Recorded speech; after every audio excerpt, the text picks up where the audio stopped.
Students, ఈ వీడియోలో మనము క్లాస్ 8 బయాలజీకి సంబంధించి కణం నిర్మాణ విధులు. ఇందులో మొత్తంగా నేను 300 బిట్స్ తయారు చేయడం జరిగింది. ఈ 300లో నేను ఇప్పుడు 30 బిట్స్ ఈ వీడియోలో నేను ఎక్స్ప్లెయిన్ చేస్తాను. ఇవి చాలా చాలా ఇంపార్టెంట్ బిట్స్. ఓకేనా? ఇవి ఖచ్చితంగా మనకు ఏపీటీఎస్ ఎవరైతే టెట్ డిఎస్సి రాస్తున్నారో వాళ్ళకి ఖచ్చితంగా ఉపయోగపడతాయి కాబట్టి వీడియోని ఖచ్చితంగా లైక్ చేయండి. వీడియోని ఎక్కడే స్కిప్ చేయకుండా చూడండి. అలాగే ఈ వీడియోలో నేను 30 బిట్స్ మాత్రమే ఎక్స్ప్లెయిన్ చేస్తున్నా. రిమైనింగ్ బిట్స్ మొత్తం కూడా మన యాప్ ఏదైతే ఉందో బీవైఆర్ అకాడమీ అనే యాప్ మనకు ప్లే స్టోర్లో అవైలబుల్గా ఉంది. అది ఇన్స్టాల్ చేసుకోండి మీ మొబైల్లో. తర్వాత అక్కడ ఉన్న బిట్స్ అన్ని మీరు ఎగ్జామ్లో అయితే ఎలా రాస్తారో అలాగే ఈ యాప్లో కూడా మీరు రాయొచ్చు. ఈ బిట్స్ అన్ని మీకు అవైలబుల్గా ఉంటాయి కాబట్టి డౌన్లోడ్ చేసుకొని యూజ్ చేసుకోండి. ఇప్పుడు మనం ఫస్ట్ బిట్ చూద్దాము. 1665లో కణాన్ని కనుగొన్నది ఎవరు? 1665లో కణాన్ని కనుగొన్నది ఎవరు? ఇక్కడ ఆప్షన్స్ కానీ తీసుకుంటే first option Robert Brown, second option Robert Hooke, third option Antonie Leeuwenhoek, fourth option Rudolf Virchow. Right answer వచ్చేసరికి మనకి ఇక్కడ బి అవుతుంది, Robert Hooke. Next second bit, జీవి యొక్క ప్రాథమిక నిర్మాణ యూనిట్ ఏమిటి? జీవి యొక్క ప్రాథమిక నిర్మాణ యూనిట్ ఏమిటి? మీకు గనక ఆన్సర్ కానీ తెలిస్తే కామెంట్ బాక్స్లో నాకు తెలియజేయండి. ఇక్కడ ఆప్షన్స్ కానీ తీసుకుంటే ఆప్షన్ ఏ కణజాలం, ఆప్షన్ బి అవయవం, ఆప్షన్ సి కణం, ఆప్షన్ డి జీవి. మనకు రైట్ ఆన్సర్ ఏమవుతుంది? జీవి యొక్క ప్రాథమిక నిర్మాణ యూనిట్ వచ్చేసరికి మనకు కణం అవుతుంది. మూడవ క్వశ్చన్, కింది వాటిలో ఏది ఏకకణ జీవికి ఉదాహరణ?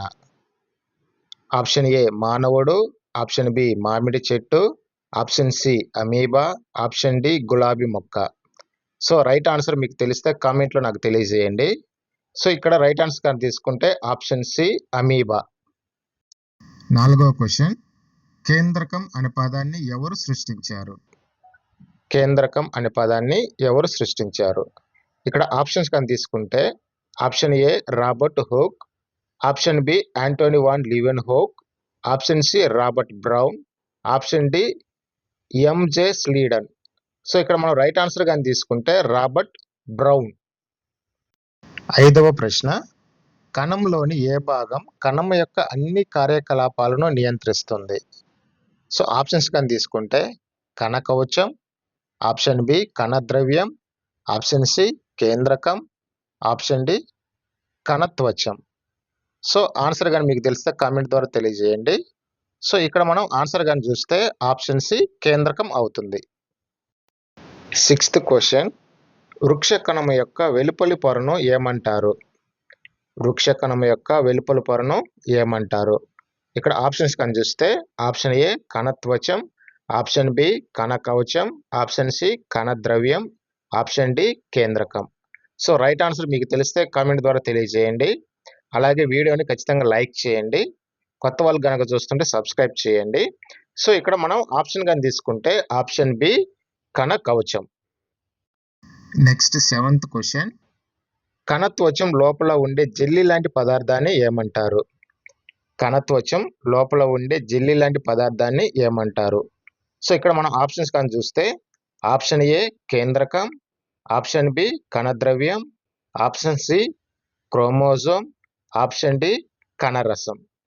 ఇక్కడ మనకు రైట్ ఆన్సర్ ఏమవుతుంది? కణద్రవ్యం, ఆప్షన్ బి కణద్రవ్యం. ఎనిమిదవ ప్రశ్న, కింది వాటిలో ఏది కణంలో భాగం కాదు? కింది వాటిలో ఏది కణంలో భాగం కాదు? ఆప్షన్స్ కానీ తీసుకుంటే ఆప్షన్ ఏ కణత్వచం, ఆప్షన్ బి కేంద్రకం, ఆప్షన్ సి కణద్రవ్యం, ఆప్షన్ డి అవయవం. ఇక్కడ కానీ మనం అబ్జర్వ్ చేస్తే ఆప్షన్ డి వచ్చేసరికి అవయవం అవుతుంది. అవయవం వచ్చేసరికి కణంలో భాగం కాదు. తొమ్మిదవ ప్రశ్న, కణాల పరిమాణాన్ని దేనిలో కొలుస్తారు? కణాల పరిమాణాన్ని దేనిలో కొలుస్తారు? ఆప్షన్ ఏ సెంటీమీటర్లు, ఆప్షన్ బి మిల్లీమీటర్లు, ఆప్షన్ డి మైక్రోమీటర్లు, ఆప్షన్ డి మీటర్లు. సో ఇక్కడ మనం కరెక్ట్ ఆన్సర్ గాని తీసుకుంటే మైక్రోమీటర్లలో కొలుస్తారు. Option C correct answer. 10వ ప్రశ్న, కణత్వచం యొక్క ప్రధాన విధి ఏమిటి? ఇక్కడ ఆప్షన్స్ గాని తీసుకుంటే కణానికి దృఢత్వాన్ని ఇస్తుంది. ఆప్షన్ బి కణంలోకి ప్రవేశించే మరియు బయటకు వెళ్లే పదార్థాలను నియంత్రిస్తుంది. ఆప్షన్ సి గాని తీసుకుంటే కిరణజన్య సంయోగ క్రియను నిర్వహిస్తుంది.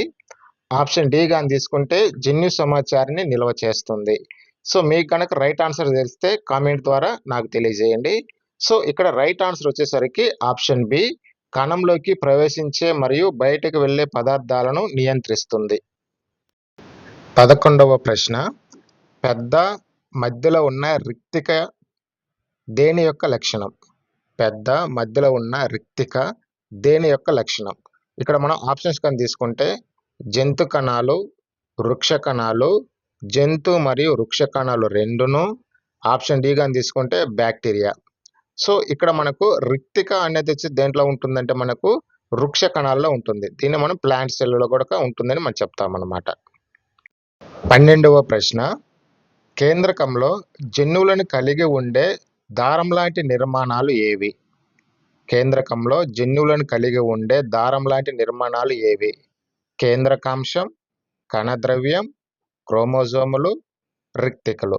సో ఇక్కడ రైట్ ఆన్సర్ ఏమై ఉంటుంది? మీకు కనుక తెలిస్తే కామెంట్ ద్వారా నాకు తెలియజేయండి. ఇక్కడ రైట్ ఆన్సర్ వచ్చేసరికి ఆప్షన్ సి క్రోమోజోములు. క్రోమోజోములు మనకు కరెక్ట్ ఆన్సర్ అవుతుంది. 13వ ప్రశ్న, తెలిసిన వాటిలోకెల్లా అతి చిన్న కణం ఏది? తెలిసిన వాటిలోకెల్లా అతి చిన్న కణం ఏది? ఆప్షన్ ఏ ఆస్ట్రిచ్ గుడ్డు, option B mycoplasma, option C bacteria, option D మానవ నరాల కణం, హ్యూమన్ నర్వ్ సెల్ అంటాము. సో ఇక్కడ రైట్ ఆన్సర్ కానీ తీసుకుంటే మనకి ఆప్షన్ బి మైకోప్లాజ్మా. మైకోప్లాజ్మా అనేది అతి చిన్న కణం అవుతుంది. 14వ ప్రశ్న, వృక్ష కణంలోని కణకవచం ప్రధానంగా దేనితో తయారవుతుంది? వృక్ష కణంలోని కణకవచం ప్రధానంగా దేనితో తయారవుతుంది? ఇక్కడ మనం ఆప్షన్స్ కానీ తీసుకుంటే protein, option B lipids, option C cellulose, option D starch. So right answer మీకు కానీ తెలిస్తే కామెంట్ చేయండి. సో ఇక్కడ మనకు కరెక్ట్ ఆన్సర్ కానీ తీసుకుంటే సెల్యులోజ్. సెల్యులోజ్తో తయారవుతుంది అన్నమాట. 15వ ప్రశ్న, కింది కణాంగాలలో దేనిని కణం యొక్క శక్తి కేంద్రం, powerhouse of the cell అని పిలుస్తారు? ఆప్షన్స్ కానీ తీసుకుంటే ఆప్షన్ ఏ కేంద్రకం, option B mitochondria, option C కణద్రవ్యం, ఆప్షన్ డి రిక్తిక. సో మీకు గనక ఆన్సర్ తెలిస్తే కామెంట్ చేయండి. సో ఇక్కడ రైట్ ఆన్సర్ వచ్చేసరికి మనకు మైటోకాండ్రియా అవుతుంది. సో మైటోకాండ్రియాని మనం ఏమంటామంటే power house of the cell అని అంటాం. చాలా ఇంపార్టెంట్ బిట్ ఇది. 16వ ప్రశ్న, వృక్ష కణంలో హరిత రేణువుల విధి ఏమిటి? వృక్ష కణంలో హరిత రేణువుల విధి ఏమిటి? ఇక్కడ హరిత రేణువులు అంటే క్లోరోప్లాస్ట్ అని అంటాము. సో ఆప్షన్స్ కానీ తీసుకుంటే శ్వాసక్రియ, ఆప్షన్ బి కిరణజన్య సంయోగ క్రియ, ఆప్షన్ సి ప్రోటీన్ సంశ్లేషణ, ఆప్షన్ డి వ్యర్థాలను తొలగింపు. సో వీటిలో రైట్ ఆన్సర్ ఏమై ఉంటుంది? మీకు కనుక తెలిస్తే కామెంట్ చేయండి. సో ఇక్కడ మనం రైట్ ఆన్సర్ కానీ తీసుకుంటే కిరణజన్య సంయోగ క్రియను జరుపుతాయి, ఫోటోసింథసిస్. ఓకే. 17వ ప్రశ్న, మానవ నరాల కణం మానవ శరీరంలో అతి పొడవైన కణం. దీని ప్రధాన విధి ఏమిటి? మానవ నరాల కణం అంటే నర్వ్ సెల్. ఓకే. సో దీని యొక్క ప్రధాన విధి అంటే ఇక్కడ ఆప్షన్స్ కానీ తీసుకుంటే మనము శక్తిని నిల్వ చేయటం, ఆప్షన్ బి సందేశాలను ప్రసారం చేయటం, ఆప్షన్ సి ఆక్సిజన్ మోయడం, ఆప్షన్ డి సంక్రమణలో పోరాడటం. సో ఇక్కడ మనకు రైట్ ఆన్సర్ వచ్చేసరికి ఏమవుతుంది? ఆప్షన్ బి సందేశాలను ప్రసారం చేయటం. అంటే ఒక నర్వ్ సెల్ నుంచి ఇంకొక నర్వ్ సెల్కి సమాచారాన్ని అంటే మెసేజ్ని ట్రాన్స్ఫర్ చేస్తూ ఉంటుంది అన్నమాట ఈ నర్వ్ సెల్ అనేది. 18వ ప్రశ్న, జంతు కణంలో రిక్తికల ప్రధాన విధి ఏమిటి? జంతు కణంలో రిక్తికల ప్రధాన విధి ఏమిటి? ఇక్కడ మనం ఆప్షన్స్ కానీ తీసుకుంటే నిర్మాణ మద్దతును అందించటం, ఆప్షన్ బి నీరు మరియు పోషకాలను నిల్వ చేయటం, ఆప్షన్ సి వ్యర్థ ఉత్పత్తులను నిల్వ చేయటం మరియు జీర్ణక్రియలో సహాయపడటం, ఆప్షన్ డి కిరణజన్య సంయోగ క్రియను నిర్వహించటం. సో ఇక్కడ రైట్ ఆన్సర్ వచ్చేసరికి మనకు ఆప్షన్ సి అవుతుంది. సో ఆప్షన్ సి వచ్చేసరికి ఏంటి, వ్యర్థ ఉత్పత్తులను నిల్వ చేయడం మరియు జీర్ణక్రియలో సహాయపడటం. 19వ ప్రశ్న, శ్వాసక్రియకు కారణమయ్యే కణాంగం ఏది? శ్వాసక్రియకు కారణమయ్యే కణాంగం ఏది? ఇక్కడ మనం ఆప్షన్స్ కానీ తీసుకుంటే కేంద్రకం, option B mitochondria, option C హరిత రేణువులు, ఆప్షన్ డి రిక్తికలు. సో రైట్ ఆన్సర్ వచ్చేసరికి మనకి ఇక్కడ ఏమవుతుందంటే option B mitochondria. So mitochondria అనేది శ్వాసక్రియకు కారణంగా ఉంటుంది. 20వ ప్రశ్న, ఒకే కణంతో ఏర్పడిన జీవిని ఏమంటారు? ఒకే కణంతో ఏర్పడిన జీవిని ఏమంటారు? ఇక్కడ మనం ఆప్షన్స్ కానీ తీసుకుంటే బహుకణ జీవి, ఆప్షన్ బి ఏకకణ జీవి, ఆప్షన్ సి కేంద్రక పూర్వ కణం, ఆప్షన్ డి నిజ కేంద్రక కణం. సో రైట్ ఆన్సర్ వచ్చేసరికి ఏమవుతుంది మనకు ఆప్షన్ బి ఏకకణ జీవి. 21వ ప్రశ్న, కొలను నీటిలో స్వేచ్ఛగా జీవించే కణాలను మొదట గమనించిన శాస్త్రవేత్త ఎవరు? కొలను నీటిలో స్వేచ్ఛగా జీవించే కణాలను మొదట గమనించిన శాస్త్రవేత్త ఎవరు? ఇక్కడ మనం ఆప్షన్స్ కానీ తీసుకుంటే option A Robert Hooke, option B Robert Brown, option C Antonie van Leeuwenhoek, option D MJ Schleiden. So right answer వచ్చేసరికి మనకి ఏమవుతుంది Antonie van Leeuwenhoek. Antonie van Leeuwenhoek మొదటగా కొలను నీటిలో స్వేచ్ఛగా జీవించే జీవులను గుర్తించడం జరిగింది. 22వ ప్రశ్న, ప్రపంచంలో అతిపెద్ద కణం ఏది? ప్రపంచంలో అతిపెద్ద కణం ఏది? ఆప్షన్స్, ఆప్షన్ ఏ మానవ నరాల కణం, దీనిని మన హ్యూమన్ నర్వ్ సెల్ అంటాము. ఆప్షన్ బి ఆస్ట్రిచ్ గుడ్డు, option C amoeba, option D mycoplasma. So right answer ఏమవుతుంది మనకు ఆప్షన్ బి ఆస్ట్రిచ్ గుడ్. ఆస్ట్రిచ్ ఎగ్గా మనం చెప్తాం అనమాట. ఇది ప్రపంచంలో కల్లా అతిపెద్ద ఏకకణం, అతిపెద్ద కణంగా చెప్తాము.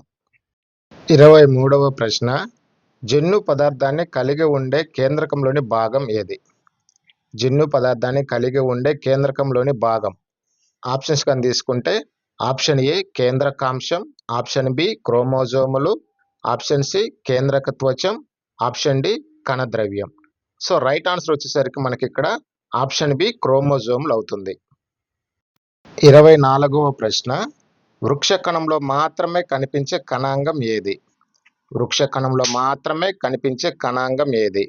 Option A mitochondria, option B కణద్రవ్యం, ఆప్షన్ సి కణకవచం, ఆప్షన్ డి కేంద్రకం.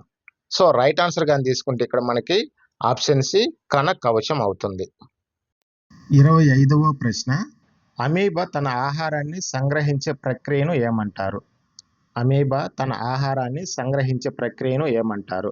ఆప్షన్స్ కానీ తీసుకుంటే ఆప్షన్ ఏ కిరణజన్య సంయోగ క్రియ, ఆప్షన్ బి శ్వాసక్రియ, option C phagocytosis, option D వ్యాపనం. సో ఇక్కడ మనం ఆన్సర్ కానీ తీసుకుంటే ఆప్షన్ సి ఫాగోసైటోసిస్ అంటాము. 26వ ప్రశ్న, కేంద్రక త్వచం యొక్క విధి ఏమిటి? కేంద్రక త్వచం యొక్క విధి ఏమిటి? ఆప్షన్స్ కానీ తీసుకుంటే ఆప్షన్ ఏ కణాన్ని రక్షించడం, ఆప్షన్ బి కేంద్రకాన్ని కణద్రవ్యం నుండి వేరు చేయటం, ఆప్షన్ సి కేంద్రకానికి దృఢత్వాన్ని అందించడం, ఆప్షన్ డి శక్తిని ఉత్పత్తి చేయడం. సో ఇక్కడ మనం రైట్ ఆన్సర్ కానీ తీసుకుంటే ఆప్షన్ బి కేంద్రకాన్ని కణద్రవ్యం నుండి వేరు చేస్తుంది. 27వ ప్రశ్న, ప్రోటోప్లాజం అనే పదం దేనిని సూచిస్తుంది? ప్రోటోప్లాజం అనే పదం దేనిని సూచిస్తుంది? ఆప్షన్స్ కానీ తీసుకుంటే ఆప్షన్ ఏ కేవలం కణద్రవ్యమును మాత్రమే సూచిస్తుందా, ఆప్షన్ బి కేవలం కేంద్రకం, ఆప్షన్ సి కణద్రవ్యం మరియు కేంద్రకం రెండింటిని, ఆప్షన్ డి కణకవచం. సో ఇక్కడ మనం ఆన్సర్స్ కానీ తీసుకుంటే ఆప్షన్ సి కణద్రవ్యం మరియు కేంద్రకం రెండింటిని సూచిస్తుంది. 28వ ప్రశ్న, జన్యువుల విధి ఏమిటి? జన్యువుల విధి ఏమిటి? సో ఇక్కడ మనం ఆప్షన్స్ కానీ తీసుకుంటే అన్ని కణ కార్యకలాపాలను నియంత్రించడం, ఆప్షన్ బి తల్లిదండ్రుల నుండి సంతానానికి వంశపారంపర్య సమాచారాన్ని ప్రసారం చేయటం, ఆప్షన్ సి కణానికి శక్తిని అందించడం, ఆప్షన్ డి కిరణజన్య సంయోగ క్రియలో సహాయపడటం. సో ఇక్కడ మనం ఆప్షన్ తీసుకుంటే ఆప్షన్ బి వచ్చేసరికి మనకు కరెక్ట్ అవుతుంది. తల్లిదండ్రుల నుండి సంతానానికి వంశీపారంపర్య సమాచారాన్ని ప్రసారం చేయడం జరుగుతుంది. 29వ ప్రశ్న, వ్యర్థాల తొలగింపుకు కారణమయ్యే కణాంగం ఏది? వ్యర్థాల తొలగింపుకు కారణమయ్యే కణాంగం ఏది? ఇక్కడ మనం ఆప్షన్స్ కానీ తీసుకుంటే మైటోకాండ్రియా, ఆప్షన్ బి రిక్తికలు, ఆప్షన్ సి రైబోజోములు, ఆప్షన్ డి హరిత రేణువులు. సో రైట్ ఆన్సర్ కానీ తీసుకుంటే మనకు రిక్తికలు అనేటివి వ్యర్థాలను తొలగించడానికి ఉపయోగపడతాయి అన్నమాట. 30వ ప్రశ్న, ఆకుపచ్చ మొక్కలకు వాటి రంగును ఇచ్చేది ఏమిటి? ఆకుపచ్చ మొక్కలకు వాటి రంగును ఇచ్చేది ఏమిటి? ఇక్కడ ఆప్షన్స్ కానీ తీసుకుంటే option A mitochondria, option B హరిత రేణువులు, ఆప్షన్ సి కేంద్రకం, ఆప్షన్ డి రిక్తికలు. సో ఇక్కడ రైట్ ఆన్సర్ కానీ తీసుకుంటే మనకు హరిత రేణువులు అవుతాయి.